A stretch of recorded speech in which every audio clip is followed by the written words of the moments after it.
ஜனவரி 23ஆம் தேதி தமிழ்நாட்டில் என்ன நடக்க போகுது? ஏன்னா பிரைம் மினிஸ்டர் மோடி வராரு, கூட்டணி கட்சி தலைவர்கள்லாம் அந்த மேடையில் ஏற போறாங்க அப்படின்னு ஒரு டாக் இருக்கு. அதுக்கான முயற்சிகளும் எடுத்துக்கிட்டு இருக்காங்க. அதில் இப்போ அன்புமணி ராமதாஸ் மட்டும்தான் வண்டியில் ஏறி இருக்காரு, வேற யாருமே இன்னும் வண்டியில் ஏறல. எல்லாரும் உட்காருவாங்க அப்படின்னு சொல்லி மறுபடியும் பேனரை மாத்துவாங்களா, இல்லை என்ன நடக்க போகுது? 23ஆம் தேதி அவர் வரும்போது பஸ் வருதா, இல்லை பஸ்ஸை மாற்றி விடுறாங்களா, இல்லை பஸ்ஸில் அவங்க ஏறுறாங்களா, இல்லை ஏறுறவங்கள ஏற்றிட்டு போகிறாங்களா, இல்லை அவங்கள போட்டு பஸ் ஏற்ற போதா? இபிஎஸ் ஏத்துப்பாரா? ஏன்னா இபிஎஸ் கடுமையா விமர்சிக்கிறது ஓபிஎஸ். அவரை முன்னாடி சீட்ல உட்கார வச்சுறாங்க. பாஜக அதிமுக கூட்டணி இபிஎஸ் வச்ச ஒரே கண்டிஷன் இதுதான், தோக்குறமோ ஜெயிக்கிறோமோ அது முக்கியம் இல்ல, ஓபிஎஸ் டிடிவியை சேர்க்க சொல்லி உத்தரவு போடக்கூடாது அப்படின்னு சொல்லி. சசிகலா, ஓபிஎஸ், டிடிவி 3 பேருக்கும் இடம் இல்லை அப்படின்னு சொல்லி. காங்கிரஸ் வச்சு டிஎம்கே கிடையாது, டிஎம்கே வச்சு தான் காங்கிரஸ் இருக்குன்றது ஏற்கனவே பல மாநிலங்களில் வாங்கின அடியில் இன்னும் ராகுல் புரிஞ்சுக்கல அப்படின்னா காங்கிரஸ் கட்சி ஊற்றி முடிவாங்க. இந்த எலெக்ஷனோட தமிழ்நாட்டில் காங்கிரஸை தமிழ்நாட்டில் வளர்க்குறதுக்கு காங்கிரஸ்காரங்க என்ன பண்ணிருக்கீங்க அப்படின்னோடனே ஒருத்தர் உறிஞ்சி ஒருத்தர் பார்த்துருக்காங்க. ஒன்றுமே பண்ணலை. விவேக் காமெடியா சொன்னாங்க, இவ்வளோ நாள் நான் உனக்கு என்ன பண்ணிருக்கேன், ஒன்றுமே பண்ணல, இனிமேலும் அப்படிதான்.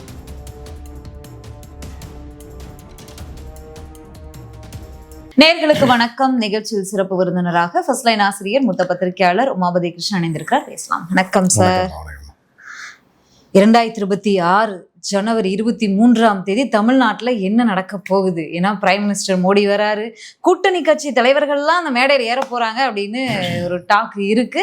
அதுக்கான முயற்சிகளும் எடுத்துக்கிட்டு இருக்காங்க. அதில் இப்போ அன்புமணி ராமதாஸ் மட்டும்தான் வண்டியில் ஏறி இருக்காரு, வேற யாருமே இன்னும் வண்டியில் ஏறல. எல்லாரும் உட்காருவாங்க அப்படின்னு சொல்லி மறுபடியும் பேனரை மாத்துவாங்களா, இல்லை என்ன நடக்க போகுது? வண்டி கிளம்புற நேரத்துக்கு நீங்கள் 1 மணி நேரத்துக்கு முன்னாடி பார்த்தீங்கன்னா அப்படித்தான் இருக்கும். கிளம்புற நேரத்துக்கு அவன் ஓடி வருவான். சில பேர் கிளம்பி பஸ் ஸ்டாண்டை விட்டு வெளியே வரும்போது ஓடி வந்து படியில் தொங்குவான் பாருங்க. அதெல்லாம் இனிமேல் தான் நடக்கும். 23ஆம் தேதி வண்டி கிளம்புன்னு சொல்லி ஸ்கூல் பசங்க வண்டி பஸ் 23ஆம் தேதி வருதான்றதே சந்தேகம். ஓகே, முதல்ல 29னாங்க, அப்புறம் பொங்கலுக்கு வராரு. ஆமா, இதுல சிவகங்கையில பொங்கல் வைக்கிறாங்க, அப்புறம் மதுரைக்கு வராருன்னாங்க, திருப்பரங்குன்றம் கோயிலுக்கு போறாருன்னாங்க. அதுக்கு அப்புறம் ஆமா, அப்புறம் வானதி சீனிவாசன் வீட்டு வாசலில் வாய்க்கா வெட்டுறாருன்னாங்க. இப்படி பல இது சொன்னாங்க. ஆனால் எதுக்குமே அவர் வரல. இந்த 23ன்றது பேரம் படிஞ்சாதான் வரும், வண்டி வரும். புரியுது அவங்களுக்கு? பேரம் படியில்லைன்னா அந்த வண்டி வருமானே சொல்ல முடியாது. இப்போதைக்கு வண்டியில் ஏற்கனவே காலியாக இருக்கிற வண்டியில் யார் ஏறி உட்காந்துருக்கா? திடீர்னு போட மாட்டாங்க தெரியுமா? வண்டியில் யாருமே ஏற மாட்டாங்க. ஒரு 2 பேர் உட்காந்துருப்பாங்க. 1/2 மணி நேரத்துக்கு முன்னாடி ஏறி ஊரோட பேர் பார்த்தோடனே அந்த ஊர் பேர் போட்டிருக்கும். பொள்ளாச்சி டு உடுமலைன்னு போட்டிருக்கோம். நீங்கள் உடுமலை போகலான்னு ஏறி உட்காந்து வச்சிருவாங்க. யாருமே ஏற மாட்டேன்னொடனே அவன் பார்த்தா ரூட்டை மாற்றி விட்டுருவான். 2K கிட்ஸ்க்குலாம் தெரியும், வேலந்தாவளத்துக்கு விட்றா வண்டியை, நல்லா கிணத்து கடவுக்கு வண்டியை மாற்றி விடு, அதுதான் கூட்டம் ஜாஸ்தியாக மாற்றி வச்சிருவாங்க. மாற்றி வச்சுன்னா கிடுக்கிடுன்னு கூட்டம் ஏறுவாங்க. முதல்ல ஏறி உட்கார்ந்தவங்களை இறக்கி விட்டுருவாங்க. அங்கே போகாதுமா, இங்கே போதுமான்னு. ஸோ இந்த மாதிரி தான் நடக்கும். 23ஆம் தேதி அவர் வரும்போது பஸ் வருதா, இல்லை பஸ்ஸை மாற்றி விடுறாங்களா, இல்லை பஸ்ஸில் அவங்க ஏறுறாங்களா, இல்லை ஏறுறவங்கள ஏற்றிட்டு போகிறாங்களா, இல்லை அவங்கள போட்டு பஸ் ஏற்ற போதா என்னன்றது எல்லாமே. ஓகே, டிடிவி தினகரன்லாம் அதாவது பாஜகன்னு பேரை சொல்லாம கடுமையான விமர்சனத்தை அவருடைய அந்த அமமுக பொதுக்குழு செயற்குழு கூட்டத்தில் பேசியிருந்தாரு. மதத்தை வச்சு, சாதியை வச்சு அரசியல் பண்ணக்கூடிய மதவாத அரசியல் செய்யும் கட்சிகளுக்கோ அமைப்புகளுக்கோ நம்ம கூட்டணியில இடமே இல்லை, அந்த கூட்டணியில் நம்ம போய் சேர மாட்டோம் அப்படின்னு பேசினாரு. திருப்பரங்குன்றம் இஷ்யூலையும் கடுமையா பேசினாரு. ஆனா டிடிவி தினகரன் அவருடைய கட்சியை சார்ந்தவங்களுக்கு 23ஆம் தேதி ரெடியா இருங்கன்னு ஒரு உத்தரவு பிறப்பிச்சிருக்கிறதாகவும் தகவல். அதான் சொல்லுவோம், குரங்காட்டிக்கும் குரங்குக்கும் ஒரு அண்டர்ஸ்டாண்டிங் இருக்கும். உங்க பேட்டியில தான் சொல்லியிருக்கேன். 4 மாசத்துக்கு முன்னாடி எடுத்து பாருங்க. குரங்கை வச்சுதான் குரங்காட்டி பிழைக்க முடியும், குரங்காட்டியை வச்சுதான் குரங்கும் பிழைக்க முடியும். ஆமா, 2 பேருக்குமே. இது இவங்க 2 பேரும் குரங்குன்னு சொல்லிட்டு நினைச்சிடாங்கம்மா என்ன? ஸோ ஆனாலும் அந்த குரங்கு அப்பப்போ குரங்காட்டிட்ட ஒரு முருன்னு காட்டும். அவன் 2 குச்சி எடுத்து போடுவான். இருந்தாலும் 2 பேரும் பிரிஞ்சாங்கன்னா 2 பேருக்கும் வாழ்க்கை முடிச்சு.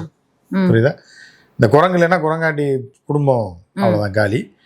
இல்லை இந்த குரங்கு தனியாக குரங்காட்டியை விட்டு போச்சுனாலும் அதுவும் கண்ட இடத்துல அடி வாங்கி செத்துரும். புரியுதா உங்களுக்கு? ஏன்னா அதுக்கு சாப்பாட்டுக்கு என்ன வெளி, இதை வச்சு குடும்பப்படுத்தினாலும் 3 வேளை அதுக்கு எதையா வாழைப்பழத்தை வாங்கி போடுவான். அதனால் 2 பேரும் சண்டை போடுற மாதிரி தெரிஞ்சால் கூட அண்டர்ஸ்டாண்டிங்கில் வந்துடுவாங்க. அந்த இதை உதாரணமாக நீங்கள் வச்சுக்கோங்க. அதே மாதிரி தான் பாஜகவும் இந்த தினகரன் வச்சிருக்காரு கட்சி அமமுக. எதை எடுத்தாலும் ஆமான்றுவாங்க. புரியுதா? அதுதான் அந்த கட்சி. அவர் எப்பவுமே அங்கேருந்து பிரிஞ்சதே கிடையாது. சுயமரியாதை தான் முக்கியம்லாம் அது எல்லாம் பேசுறது தான்மா, பேசுறது தான். ஃபைனல் டச் நான் சொல்லியிருப்பேன் பாருங்க 4 மாசத்துக்கு முன்னாடி அந்த உங்களுக்கு கொடுத்த பேட்டியில் சொன்னீங்க.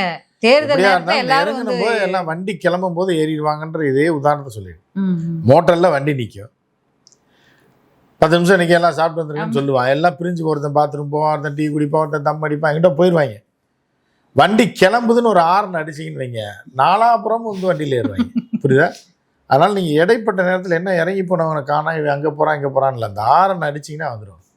அதே மாதிரி இபிஎஸ் ஏத்துப்பாரா? ஏன்னா இபிஎஸ் கடுமையா விமர்சிக்கிறது ஓபிஎஸ். அவரை முன்னாடி சீட்ல உட்கார வச்சுறாங்க.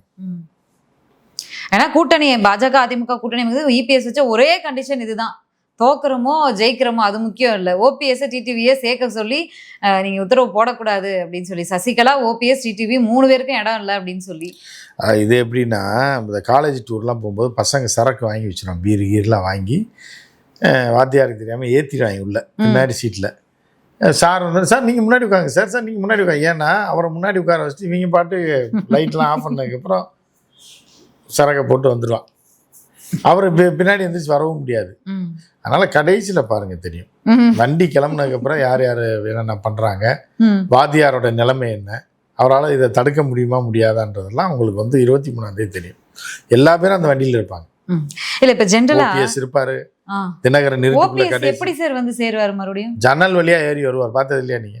இல்ல இப்ப திருவிழால எல்லாம் பாத்தீங்கன்னா ஜன்னலுக்குள்ள அதிமுகல அவர் இல்ல, அவர்கிட்ட கட்சி இல்ல, வருவார்.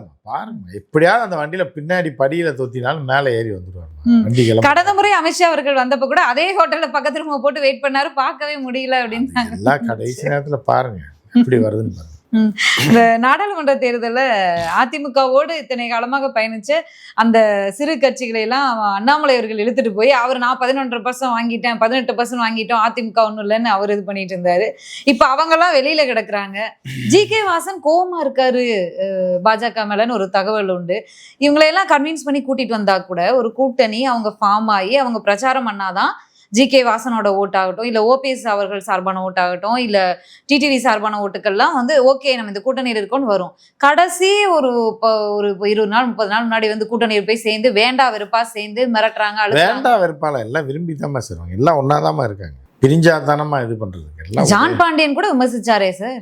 ஜான் பாண்டியன் விமர்சிச்சாருன்னா அவர் என்ன பண்றாருன்னு அவர் ஒரு சில பேர் ஆகும் வெயிட் பண்ணுங்க, என்ன டைம் இருக்குமா, அவசரப்படுறீங்க. இல்ல ஓட்டுகள் வருமா, இவங்க எதிர்பார்க்கிற அந்த பலன் கிடைக்குமா, அமித்ஷா அவர்களுடைய இந்த பிளான் எடுபடுமா, வெற்றி கிடைக்குமாங்கிறதான் கேள்வி. அதாவது பாஜகவுக்கு தலைகீழா மண்ணில் உருண்டா கூட ஓட்டு போட மாட்டாங்க எவனும். பாஜகவுக்கு ஓட்டு போட மாட்டாங்க, இவங்களுடைய வாக்குகள். ஹிந்துன்னு நினைச்சுக்கிட்டு பாஜக தான் இந்துன்னு நினைக்கிறவன் ஒரு பெரிய கும்பிட்ட கும்பல் இருக்கு. இந்து மதம்ன்றது வேற, பாரதிய ஜனதா கட்சின்றது வேற. இது ரெண்டையும் போட்டு இது பண்ணி வச்சிருக்கவன் அப்படி நினைப்பான். ஆனால் வந்து எப்படி இருந்தாலும் பாஜக வாயில மண்ணை தான் போடுவாங்க, எல்லாரும் சேர்ந்து போட போறாங்க இந்த டைம். ஓகே, இது ஒரு பக்கம். என்டிஏ கூட்டணி இன்னும் ஃபார்ம் ஆகவே இல்லை. 23ஆம் தேதி பிரதமர் மோடி வராரு, வந்தால் அந்த மேடையில் கூட்டணி கட்சி தலைவர்கள் வருவாங்கன்ற ஒரு தகவல் உண்டு, நடக்கும்போது பார்ப்போம். திமுக கூட்டணி வெற்றி கூட்டணின்னு சொல்லிக்கிட்டே இருந்தாங்க. இப்போ இந்த வெற்றி கூட்டணியில் காங்கிரஸ் வந்து ஒரு கேம் ஆடுதா, இல்லை உண்மையாலுமே அவங்க வந்து விலகி போக இருக்காங்களா? ராகுல் காந்தி அவர்கள் மல்லிகார்ஜுன கார்கே தலைமையில் பேசி முடிச்சாச்சு, இனி வந்து விஜய் தொடர்பாக யாரும் கருத்துக்களை பேசக்கூடாதுன்னு சொன்னா கூட மீண்டும் மாணிக்கம் தாக்கூர் வந்து ஒரு கருத்து ட்வீட் போடுறாரு. இதுக்கு அப்படியே போகுமா இல்லை என்ன? இல்லை, அதாவது இதில் இருந்தால் அவர்களுக்கு நல்லது, இல்லைன்னா டிஎம்கேக்கு நல்லது. இப்படிதான் போயிட்டு இருந்தால் காங்கிரஸ் நல்லது, காங்கிரஸ் விட்டு போயிடுச்சுன்னா டிஎம்கேக்கு நல்லது அப்படின்ற மாதிரி தான் போயிட்டு இருக்கு. ஸோ அதனால் காங்கிரஸ் வச்சு டிஎம்கே கிடையாது, டிஎம்கே வச்சு தான் காங்கிரஸ் இருக்குன்றது ஏற்கனவே பல மாநிலங்களில் வாங்கின அடியில் இன்னும் ராகுல் புரிஞ்சுக்கல அப்படின்னா காங்கிரஸ் கட்சி ஊற்றி முடிவாங்க இந்த எலெக்ஷனோட தமிழ்நாட்டில். அது ஒன்று. ரெண்டாவது வந்து என்னென்னா, ராகுல் வந்து ராஜதந்திர ரீதியில் இவங்க வாயை பிடுங்கிறதுக்காக எல்லாத்தையும் கூப்பிட்டு டெல்லியில் விசாரிச்சுட்டு அப்படி சொல்லியிருக்காரு. அப்புறம் சரி அவர் வராரு இவர் வராருன்றீங்க, நீ என்ன பண்ண காங்கிரஸ் கட்சின்னு கேட்டிருக்காரு. யாருமே வாயை திறங்க. காங்கிரஸை தமிழ்நாட்டில் வளர்க்குறதுக்கு காங்கிரஸ்காரங்க என்ன பண்ணியிருக்கீங்க அப்படின்னோடனே ஒருத்தர் முடிஞ்சு ஒருத்தர் பார்த்துருக்காங்க. ஒன்றுமே பண்ணலை. விவேக் காமெடியாக சொன்னாங்க, இவ்வளோ நாள் நான் உனக்கு என்ன பண்ணியிருக்கேன், ஒன்றுமே பண்ணல, இனிமேலும் அப்படிதான் அப்படின்ற மாதிரி தான் இருக்குது. நீங்கள் என்ன பண்ணீங்க அப்படின்னு கேட்டால், ஒருத்தரும் தொகுதிக்கு போனால் அவங்களை விடுவாங்களா, அடிக்காமல் விடுவாங்களா? சில பேர்லாம் விளக்கமாக தூக்கிட்டு வர்றாங்க. அப்படி இருக்கும்போது நீங்கள் எப்படி இந்த கூட்டணி சேராது, நான் பார்த்துக்கிறேன், நீங்கள் என்ன பிடுங்கண்ணா காங்கிரஸுக்கு அப்படின்னு ஒரு கேள்வி கேட்டாங்கன்னா கேட்டிருக்காரு. வாயடைத்து போயிருக்கிறாங்க எல்லாரும். சரி போங்க, பஞ்சாயத்து முடிஞ்சு என்னதான் சொல்லியிருக்காங்க மல்லிகார்ஜுன கார்கே அவர்களும் ராகுல் காந்தி திமுக கூட்டணியில தான் தொடர்வோம் அப்படின்னு. அதெல்லாம் இப்போதைக்கு சொல்ல மாட்டாங்க. ஏன்னா இங்க வந்து செல்வ பிறந்தகர்கள் பிரஸ் மீட் கொடுக்கும்போது கூட்டணி தொடர்பான கருத்துக்களை பொது வெளியிலயோ இல்ல சமூக வலைதளம் யாரும் பேசக்கூடாது, விஜய் தொடர்பான கருத்துக்களையே யாரும் பேசக்கூடாது அப்படின்னு தான் அவருடைய பிரஸ் மீட் இருக்கு. அதை வந்து அது மீறியும் மாணிக்கம் தாக்கூர் வந்து ஒரு கருத்து போடுறாரு, காங்கிரஸ் ஓட்டு மட்டும் வேணும், காங்கிரஸ் அசிங்கப்படுத்துவீங்களா, மரியாதை கொடுத்து மரியாதை வாங்குங்க அப்படின்லாம் போடுறாரு. அப்படின்னா இல்லை, அது வந்து என்னன்னா கிட்னி திருட கூப்பிடுறதா மாணிக்கம் தாக்கூர். ஏதாவது வாயை விட்டாங்கன்னா அதை வச்சு ஆட்டையை கலைச்சி விட்டுலாம். ஏன்னா எம்பி எலெக்ஷனுக்கு இன்னும் 4 வருஷம் இருக்குல்ல. ரொம்ப ஒரு எம்பிங்கிற லெவலை தாண்டி கீழே இறங்கி அவர் ட்வீட்ஸ் எல்லாம் வந்து அல்ற சில்லறைகளுக்கெல்லாம் வந்து அப்படின்ற வார்த்தைகளை எல்லாம் பயன்படுத்தி அவரே சில்லறை தானம்மா அப்படின்னு தான் நம்ம சொல்ல முடியாதுமா. நம்ம சொல்லலை, கட்சிக்காரங்கிட்ட கேட்டால் சொல்லுவாங்க, திமுக கேட்டால் சொல்லுவாங்க. அதனால அப்படிதான் இருக்கும். இப்போ திமுக காங்கிரஸ் கூட்டணியில் இருக்காங்கன்னு எடுத்துக்கலாமா, அந்த கூட்டணி தொடரும்னு எடுத்துக்கலாமா? அந்த கூட்டணி தான் தொடரும் 90%. தொடரலைன்னா அது வந்து யாருக்கு பாதகம்ன்றது. ஓகே, இதை தாண்டி விஜய் வந்து டெல்லிக்கு அழைக்கப்பட்டு 7 மணி நேரம் 9 மணி நேரம் காக்க வைக்கிறது, மறுபடியும் அழைக்கப்படுவதற்கு காரணமும் இந்த காங்கிரஸினுடைய ஒரு ஆசை தான். அதுல கடுப்பாய் பாஜக தான் விஜய் பிடிச்சி வச்சிருக்குன்னு ஒரு தகவல் உண்டு, அது உண்மையா? இல்லை, அதாவது ராகுலை பொறுத்த அளவுக்கு என்ன அப்படின்னு பார்த்தீங்க அப்படின்னா, சும்மா நிற்கிற மேலே கல்லறிந்து திரும்பிடுவாப்புல. பார்த்துருக்கீங்களா? பிராங்கில் எல்லாம் பார்த்துருப்பீங்க. மோடி அவர்கள் பிள்ளைங்கிட்ட விளையாண்டது பார்த்துருக்கீங்க. அதே மாதிரி ராகுலோட விளையாட்டும் செமையாக. அந்த மாதிரி விஜயை வந்து பின்னாடி தலையை தட்டி விட்டுருவாங்க, அவன் இன்னொருத்தவன்ட்ட சண்டை போட்டுருப்பான். ஸோ அந்த மாதிரி பண்ணி விடுறது கூட ராகுல் பண்ணிருக்கலாம். நாங்கள் பேச்சுவார்த்தை நடத்த போகிறோம், எங்கள் போக அந்த பையனை கூப்பிட போகிறோம்னா, நீ வெளியே இருந்தால் தானே அந்த பையனை கூப்பிடு, நாங்கள் திகார் ஜெயிலில் வச்சுட்டா சிபிஐ போட்டு லாக் பண்ணுறோம் பாரு, பண்ணி தூக்குறோமா இல்லையான்னு பாரு. நீ தூக்கிடுவியா, நான் இருக்கேயா காப்பாற்றியோ, உனையை காப்பாற்றுறதுக்கே ஆள் இல்லை, நீ யாரை போய் ராகுல் மேலே இருக்க கேஸை சோனியா மேலே இருக்க கேஸை நடத்துறதுக்கே பெரிய பிரச்சனையாக நாடாளுமன்றத்திலே மிரட்டலாக இருக்குது. அந்த மாதிரிலாம் இருக்கும்போது அவர் எங்கிட்ட போய் இவரை காப்பாற்றுவார் விஜய. ஆனால் விஜய் இழுத்து விடுறது தான், அடிச்சு பாரு ஆடுறான் தம்பி, அடிச்சு பாரு பார்க்கலான்னு அவங்க அடிச்சு தூக்கிறாங்க, தூக்கி காலி பண்ணி விட்டுறாங்க. ஐயோ அடிச்சிட்டிங்களா, சரி சரி, அப்போ நம்ம திமுகவில் தான் இருக்கோம், அவங்களுக்கு தெரியாது. திமுக 15 சீட்டு கொடுத்தா கூட சரி, அப்போ என்ன பண்ணணும்னு திமுக சொல்ல, அந்த இந்த இவங்களெல்லாம் என்ன பண்ணணும், எம்பி எலெக்ஷனை தானே துரத்தி விட்ருவோம் விடுங்க அப்படின்றேன். ஓகே, கடைசி ஒரே ஒரு கேள்வி தான் சார். பொதுவாக நம்ம தொடர்ச்சியாக எத்தனையோ சேனல்ஸ், யூடியூப் சேனல்ஸ் வந்ததுலேருந்து எவ்வளோ விஷயங்கள் ஒவ்வொரு சேனல்லையும் பேசுவோம், மக்கள் பார்ப்பாங்க. கடைசியில் ஒரு ஒரு ஒரு கருத்தை எடுத்து மக்கள் வந்து, ஓ இதுதான்ப்பா முடிவு, அங்கே அவர் சொன்னார், இது சொன்னார், ஓவராஜா இதான் நடக்குது போல அப்படின்னு ஒரு இது வந்துடும். என்னன்னா இப்போ டோட்டலாக எல்லா விஷயத்தையும் காங்கிரஸ் தாவேக்கா அவங்க பேசுனது, காங்கிரஸ் அமைதிக்காது, இதெல்லாம் பார்த்துட்டு பாஜகவோட நட்புல காங்கிரஸ் இருக்கிறதா, இல்ல பாஜகவோட மிரட்டலுக்கு அடிபணிந்து காங்கிரஸ் வந்து அமைதி காத்து மாநில கட்சிகளை தூக்கி முழுங்குறதுல காங்கிரஸும் துணை போகுதா அப்படிங்கிற ஒரு டவுட் இருக்கு. இல்ல தெரிஞ்சோ தெரியாமலோ என்ன பண்ணுவாங்க அப்படின்னா,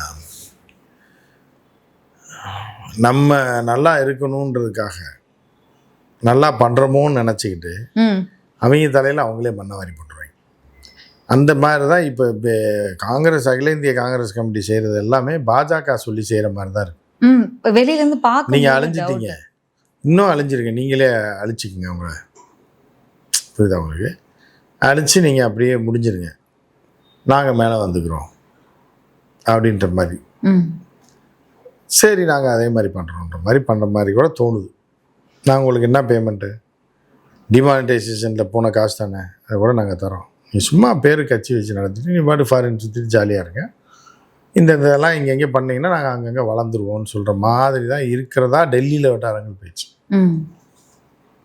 புரியுதா அவங்க? இப்போ தலைவர்கள் 4-5 பேர் மட்டும்தான் காங்கிரஸில் இருக்காங்க, பழைய ஆட்கள் பூரா அங்கே போய் அடைக்கல மாட்டாங்க இங்கே பிஜேபியில். அந்த மாதிரி இப்போ ராகுலையும் பிஜேபி இழுக்க பார்க்குதோன்ற மாதிரியான ஒரு, நீங்கள் வரலைன்னா கூட வெளியிலேருந்து நீங்கள் பண்ணுங்கள் அந்த பண்ணுற மாதிரி தான் இருக்குது இப்போ. பீகார் சம்பவங்கள் நமக்கு நினைவூட்டுறது அதுதான். நீயே தோக்கிற நிலைமையில் இருக்க, நீங்கள் 2 பேரும் சண்டை போட்டிங்கன்னா அழகாக நான் வந்துடுவேன் அப்படின்றதான். தமிழ்நாட்டையும் இதே செய்யுங்க, கேரளாலையும் அதே செய்யுங்கன்னு சொல்லிட்டு இருக்கோம். ஒரு கேள்வி என்ன நடக்குதுன்னு பொறுத்து பார்க்கலாம். நன்றி சார், நன்றி. மீண்டும் சந்திக்கலாம்.